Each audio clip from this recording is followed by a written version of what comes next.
Thank you for viewing my liminal space and to hear my stories.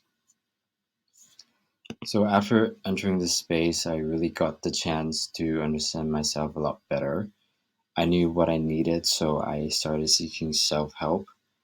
I started seeking a psychologist to really deal with all the past issues that I hadn't had the courage to really dig into, so that these traumas will not affect my future self.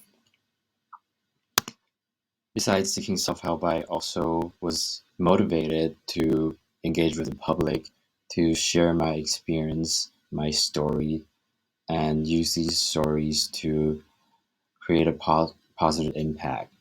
For example, volunteering with LGBT refugees who may have similar or even more severe stories, working on student well-being monitor for the Erasmus University, and creating inclusion and belonging events and activities for students who need help, to get support, to activate students to really understand themselves better and to learn to become who they want to be instead of who they ought to be, which is something that I've been regretting.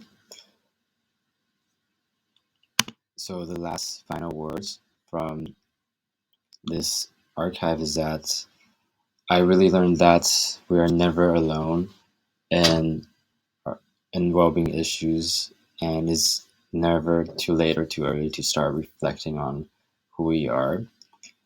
And by doing this, by knowing ourselves, it leads to loving ourselves. And by only by loving ourselves, we could really create positive impact for our future self, but also the other around us. And this is all especially relevant for students or younger people who were not taught to understand themselves.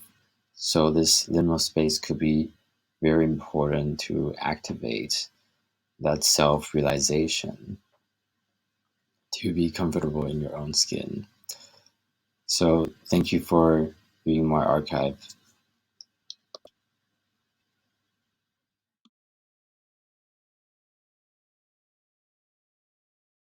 Created using Powtoon.